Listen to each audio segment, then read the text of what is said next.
Dear Kuya Bon, ako po si Nova, 25 years old at ito ang aking kwento. 7 taon pa lamang ako nang mamulat na ako sa ganitong buhay. Kung paano ko binuhay ng aking ina sa pamamagitan lamang ng pagbebenta ng kanyang katawan. Oo, isa siyang bayarang babae. Binuhay niya ako sa pagbebenta ng laman. Hindi kasi nakapagtapos ng pag-aaral si nanay, hanggang grade 2 lang ang natapos niya. Kaya para may pangkain kami ay napilitan siyang maging isang bayarang babae. Mag-isa lang kasi niya akong binuhay at ni minsan ay hindi niya naikwento ang tungkol sa aking ama. Kapag tinatanong ko siya kung sino ba ang aking ama, ay lagi niyang iniiba ang usapan. Ngunit nalaman ko sa kapatid ni nanay na nabuntis daw ito sa pamilyadong lalaki. Nang malaman daw nitong buntis si nanay ay agad itong nawala na parang bula at hindi na ito nagparamdam pa. Huli na raw nang malaman ni nanay na pamilyadong tao pala ang lalaking minahal niya. Simula noon ay si nanay na ang naging ina at ama ko. Hindi ko man nauunawaan ang kanyang trabaho nung ako'y bata pa lamang.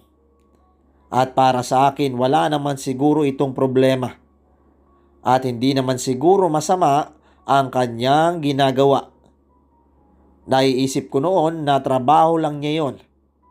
At kung hindi siya magtatrabaho ay mamamatay kami sa gutom. Sa tuwing may mga lalaking pumupunta sa aming maliit na bahay, ay doon na siya nagkakaroon ng pera. May pambili na kami ng bigas at saka ulam. Makakabayad na rin kami ng kuryente at tubig. Bata pa lang kasi ako nung panahon na yun, Kuya Bon. Kaya wala pa akong alam sa mga ganong bagay. Kaya akala ko noon ay ayos lang ang ginagawa nila nanay at ng mga lalaking magiging customer niya. Pero nagkamali pala ako ng inaakala. Gabi-gabi ay iba't ibang lalaki ang dinadala ni nanay sa aming bahay. At doon niya dinadala sa kanyang kwarto. Iba't iba din ang naririnig ko tuwing pagsapit ng gabi. Ang iingay nila. At hindi ako makatulog sa ingay ng kwarto ni nanay. Mga kalabog, ungol, sigaw at tawanan yung naririnig ko gabi-gabi. Hindi rin nagtagal ay nasanay na rin naman ako. At hindi lahat ng mga lalaking dinadala niya sa bahay ay kailangan kong tawaging tito. Yun ang palaging sinasabi ni nanay.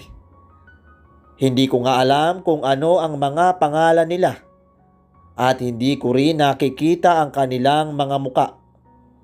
Dahil kapag may dumarating na mga lalaki ay agad akong pinapapasok ni nanay sa aking kwarto. Hanggang isang araw inutusan ako ni nanay na bumili ng asin at sibuyas sa tindahan ni Aling Beta. Hindi pa ako masyadong nakalapit ay nakita ko ang mga nagkumpulang mga babae. Lahat ay nakikimarites o nakikichismis. Nang makita nila ako na paparating ay bigla silang tumahimik at nakatingin lang sa akin na para bang may nais silang sabihin sa akin pero walang gustong magsalita. Aling Beta, pabili po ako ng asin at sibuyas. Wika ko kay Aling Beta. Nang maibigay na niya sa akin ang aking binili at sukli, ay aakma na sana akong tatalikod nang bigla kong pinigilan ng isang babae. Hindi ba't ikaw si Nova, ang anak ni Bella? Tanong nito sa akin. Agad ko namang tinanguan. Bakit po ate? Kilala niyo po ba ang nanay ko? Naku, oo naman. Kilalang kilala namin siya. Naku iha, Ayos ka lang ba talaga sa bahay ninyo? Hindi ka ba pinagsasamantalaan o ginagalaw ng mga lalaking kasama ng nanay mo tuwing gabi? Tanong sa akin ng babae. Hindi naman po ate. Sa katunayan po, agad akong pinapapasok ni nanay sa aking kwarto. Habang sila naman ang mga tito ko ay nasa kwarto ni nanay. Ang sabi ni nanay, hindi ako lalabas ng kwarto kapag hindi niya sinasabi. Hindi ko rin po nakikita ang mga mukha nila kasi bigla-bigla itong umaalis kapag tapos na sila sa ginagawa. Ayon kay nanay, ay nagkukwentuhan lamang daw sila sa kwarto. Mukha naman po silang mababait eh. Hindi naman po nila ako sinasaktan o inaabuso. Sagot ko sa babae. Grabe naman ang nanay mo, iha. Hindi na nahiya sa'yo at hindi na natakot sa posibleng gawin ng mga bisita niyang lalaki sa'yo. Hindi na ba siya nahiya sa mga pinaggagawa niya? Sa mismong pamamahay pa ninyo ginagawa ang mga ganong bagay. Iba't ibang lalaki na lang ang nagiging customer niya. Hay nako, ano na bang nangyari sa mundo? Bakit po? Masama po ba ang ginagawa nila nanay at ng mga tito ko? Oo, talagang masama at hindi nakakabuti sa'yo. Sabihin mo dyan sa nanay mo, kapag hindi siya tumigil, ay mapipilitan kaming magsumbong sa DSWD. Hindi na kasi tama ang pinanggagawa ng nanay mo, iha. Lalo pat babae ka. Tumango na lamang ako at nagpaalam na sa babae. Baka kasi nagagalit na si nanay dahil hindi ako kaagad nakabalik. Nang makauwi ako sa bahay ay inabot ko kay mama ang pinabili niyang asin at sibuyas. Nagtaka pa nga ito kung bakit natagalan ako. Sinabi ko na lang ng daming taong bumibili. Pinili kong hindi sabihin kay nanay ang sinabi ng babae dahil alam kong magagalit ito at baka magsimula ng kanilang away. Matapos naming kumain ay nakatulog ako. Sabado kasi kaya wala akong pasok. Samantalang si nanay ay panay paganda para bang pupunta sa isang party. Nasanay na akong tuwing pagsapit ng gabi ay ganon ang suot ni nanay. Halos lumuwa na ang kanyang malulusog na dibdib. Napakaikli naman ang suot niyang dress at napakanipis pa. Kitang-kita mo talaga ang suot nitong bra at underwear. Makalipas ang ilang oras ay nagising ako sa malakas na pagbukas ng pintuan sa kwarto ni nanay. Idinikit ko ang aking tenga sa may dingding. Pilit kong pinapakinggan ang ingay sa loob ng kwarto ni nanay. Pero wala namang nag-uusap. Mga tawa lang naman yung naririnig ko na para bang nakikiliti si nanay. Naririnig ko rin ang lalaki na inutusan na niya si nanay na maghubad at humiga na. Maya-maya pa ay naririnig ko na ang mga ungol nila. Minsan ay sumisigaw pa si nanay na waring nasasaktan sa ginagawa ng lalaking kasama nito sa kanilang kwarto. Sa isip ko pa noon na sana malaki ang pera ang ibibigay ng lalaki kay mama para makabili ng masarap na ulam si nanay. At magpapabili din ako ng bagong damit at laruan. Nang bahagyang tumahimik na ang kwarto niya, ay doon ako humiga at pilit na ipinikit ang aking mga mata. Ngunit ilang saglit pa ay muli na namang umingay ang kwarto ni nanay. At sa pagkakataong yon ay mas lalong lumakas ang mga ungol nila. Dahil sa nakaramdam na ako ng antok, ay napagpasyahan ko na lang na matulog. Hanggang sa tuluyan na nga akong makatulog ng napakahimbing kuyabon. Kinabukasan ay nagising ako sa ingay nila mama na nagmula sa may kusina. Lumabas ako ng kwarto at dumiretso sa kusina para sana'y kumuha ng tubig na maiinom. Nang bigla kong natigilan nang makita ko si nanay na may ginagawang milagro kasama ang lalaki. Bali nakadapa si nanay sa may lamesa habang nakaangat ang kanyang suot na duster. habang yung lalaki ay nakababa ang suot nitong pantalon. Nang makita nila ako ay tarantang tumayo si mama, samantalang yung lalaki ay agad na isinuot ang suot nitong pantalon. "Nay, anong ginagawa ninyo?" Wala anak. May kumagat kasi sa likod ko, kaya pinapakamot ko sa tito mo. Gising ka na pala? Tamang-tama, kaluluto ko lang ng almusal natin. Sabayan mo na kami ng Tito Ruel mo. Magmano ka sa kanya anak. Wika ni nanay sa akin. Mano po, Tito Ruel. Ikaw ba si Nova? Tama nga ang sinabi ng nanay mo. Ang ganda mo na, bata. Manang-mana ka sa ina mo. Wika nito sa akin habang nakangiti. Tumawa naman si nanay na para bang kinikilig. Ano ka ba, Ruel? Siyempre, saan pa ba magmamana ang anak ko? E di sa akin, hindi ba? Anak, may ibibigay pala sa yung laruan itong si Tito Ruel mo. Ay oo nga pala. Munti ko nang makalimutan. Salamat at pinaalala mo sa akin. Ito manika. Sabi kasi ng nanay mo, mahilig ka daw sa mga ganyang laruan. Kaya binilhan na kita. Wika nito sa akin habang iniabot ang isang malaking manika. Labis naman ang pasasalamat ko kay Tito Ruel. Dahil sa wakas, sa loob ng maraming taon, ay noon lang ako nakatanggap ng ganun kagandang laruan. Ang mga laruan ko kasi ay puro sira na. Galing pa yon sa mga pinsan ko na pinaglumaan nila. Excited ko pang ipinakita sa aking mga kalaro ang manikang ibinigay sa akin ni Tito Ruel. Ngunit nang makita nila ako ay agad silang lumayo sa akin. Na para bang pinandidirihan nila ako, Kuya Von. Sinabihan pa nila akong huwag daw akong lalapit sa kanila. Baka raw mahawa sila sa nanay kong pokpok. Nang makita nila ang hawak kong manika ay agad nila itong inagaw sa akin. Kumuha ng gunting yung isang kalaro ko dahil malapit lang ang bahay nito. Maya-maya pa ay dumating na ito dala ang gunting at pinagtulungan nilang gupitan yung buhok ng aking manika hanggang sa makalbo.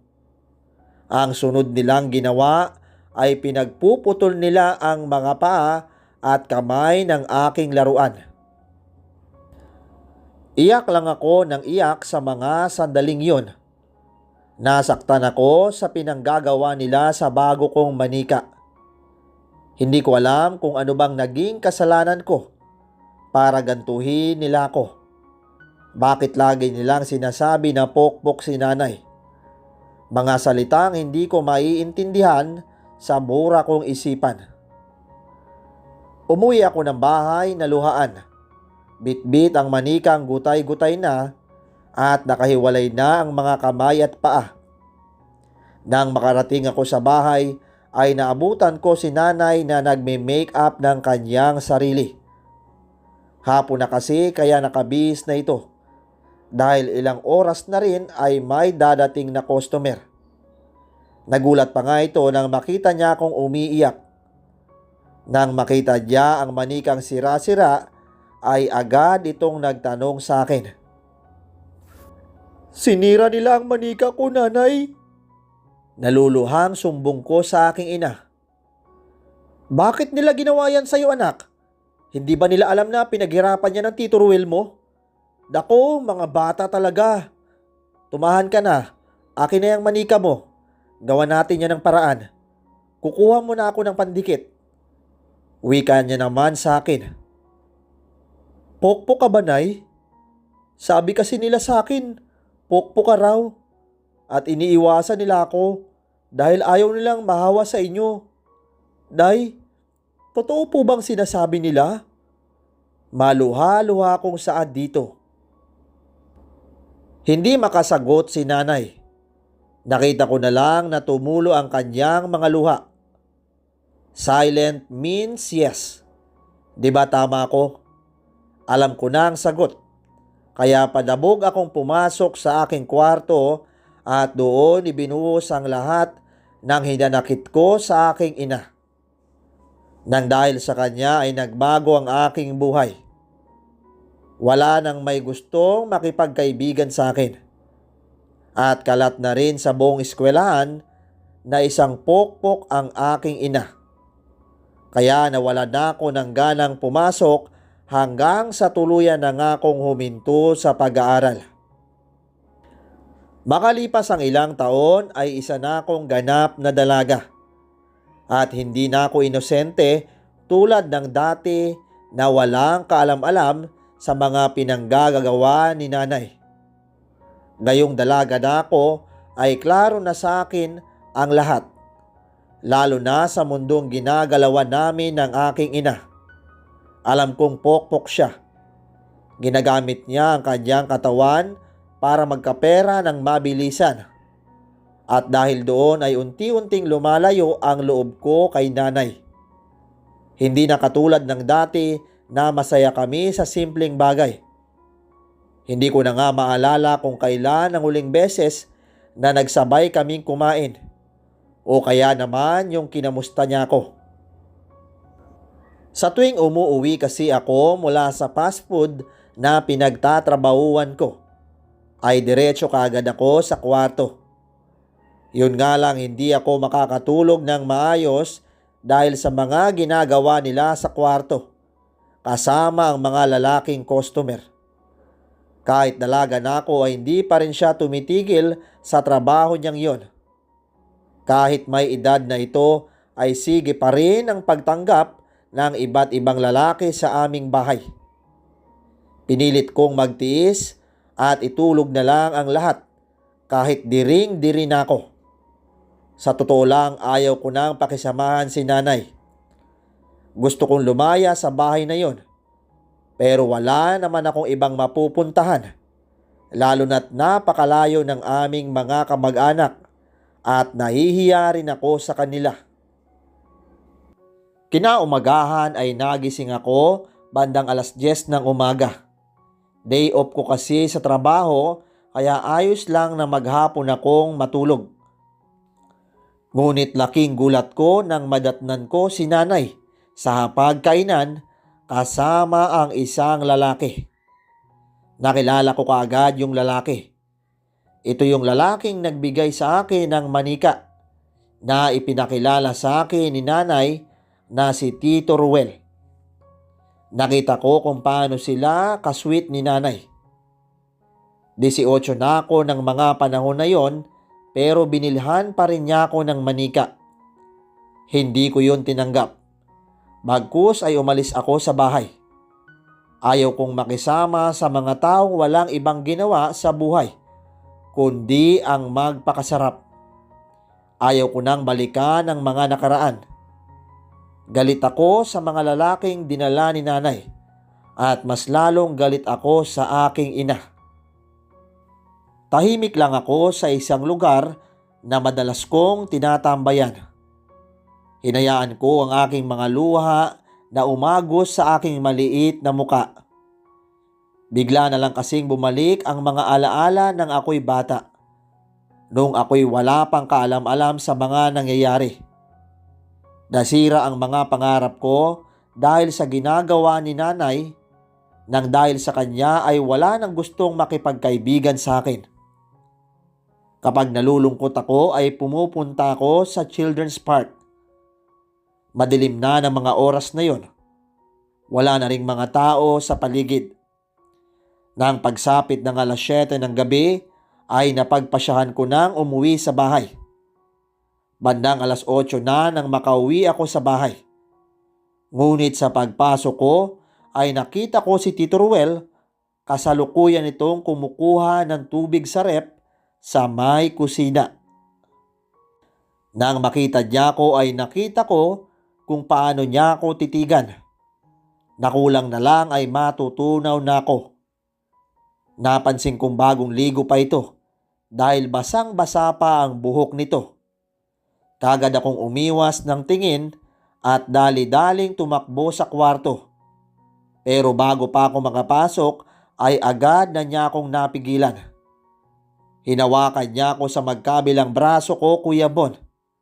Labis ang takot na nadarama ko ng mga oras na yon. Bitiwan mo nga ako, kung hindi sisigaw ako dito. Shh! Huwag ka ngang maingay, kundi makakatikim ka sa akin. Madali lang naman ito eh. Pagbigyan mo na ako. Sawang-sawa na kasi ako sa nanay mo. Pangako magiging masaya ka. Siguro nga hahanap-hanapin mo pa ito. Hayop ka? Ang bastos mo. Bitiwan mo sabi ako eh. Huwag mo kong itulad sa aking ina. Bitiwan mo ko. Tulong! Tulong! Sigaw ko habang nagpipiglas na makawala sa pagkakahawak nito sa aking braso. Ilang sandali pa ay lumabas si nanay at nakita niya kami ni Tito Ruel na halos magkadikit na ang mga mukha namin. Aakma na sana kasi itong hahalik sa akin pero ako yung umiiwas. Nakita ko naman na galit si nanay. Pero ang akala kong kakampihan niya ako. Ngunit hindi yun nangyari. Bagkus ay mas pinaniwalaan niya pa si Tito Ruel. Galit na galit ako kay nanay ng gabing yon. Mas pinaniniwalaan pa niya yung kanyang lalaki kesa sa kanyang sariling anak. Kahit anong paliwanag ang sabihin ko ay mas kinakampihan pa niya si Tito Ruel. Naniniwala siya sa mga sinasabi nito na ako daw ang umakit dito. Kaya bilang lalaki ay nadala raw ito sa pang-aakit ko. Grabe ang sama ng loob ko kay nanay. Hindi ko siya mapapatawad. Ang kapal talaga ng pagmumuka ng lalaking yun. Hindi ako katulad ng iniisip niya na pumapatol sa katulad niyang Makati. Nakita ko sa mukha ni nanay na alanganin nito kung sino sa amin ang kanyang paniniwalaan. Pero sa paraan ng kanyang kinikilos ay alam ko na kung sino ang mas kinakampihan niya. Pumasok ako ng kwarto at doon ibinuhos ang lahat ng sakit. Pagkatapos kong inilabas ang lahat ng hinanakit ko ay inimpake ko ang lahat ng aking mga gamit. Bugto ang aking mga mata nang lumabas ako ng aking kwarto. Bit-bit ang malalaking bag. Nakita ko ni nanay at kaagad niya akong pinigilan. Ngunit hindi na ako nagpapigil dahil galit na galit ako sa kanya. Kinasusuklaman ko siya, Kuya Bon. Umalis na ako ng bahay at hindi ko na pinansin ang pagtawag niya sa akin. Nagpakalayo-layo na ako sa impyernong bahay na yon. Naghanap ako ng mauupahang kwarto. Kahit maliit, ay ayos lang. Basta makakaalis lang sa bahay namin. Wala na akong balak pang bumalik sa impyernong bahay na yon. Yung bahay na naging dahilan para maging miserable ang aking buhay. Yung bahay na akala ko'y magiging tahanan ko. Yung bahay na akala ko'y magiging ligtas ako. Pero sa huli ay kabaliktaran pala ang lahat. Dahil ang bahay na dapat ay maging aming tahanan ay ginawang impyerno ni nanay. Para sa akin ay hindi madaling iwan si nanay, lalo na't siya na lang ang nag-iisang pamilya ko. Pero kung ito ang mas nakakabuti sa akin ay gagawin ko. Dahil ayaw kong magpahila sa kanya patungo sa butas ng impyerno.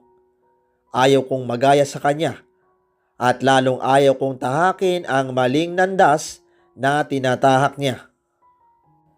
Mas mabuting magpakalayo-layo na lang ako kaysa madamay pa ako sa mga pinanggagawa niya.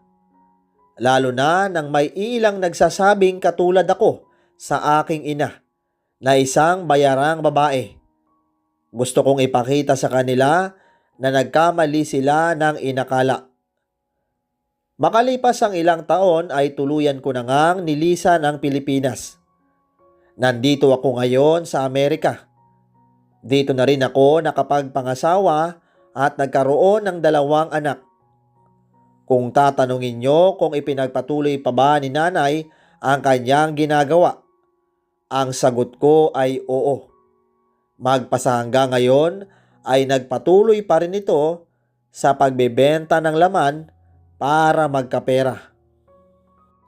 Wala eh, yun ang pinili niyang buhay.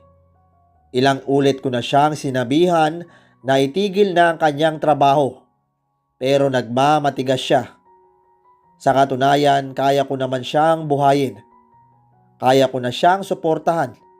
Pero ayaw niya raw na magkaroon ng utang na loob sa akin. Hinayaan ko na lamang siya sa kanyang piniling buhay, Kuya Bon. Dahil yun naman ang nagpapasaya sa kanya. Lagi ko na lang siyang ipinagdadasal na sana'y patawarin siya ng Diyos sa kanyang mga ginagawa. Hanggang dito na lamang po, Kuya Bon. Maraming salamat at lubos na gumagalang, Nova.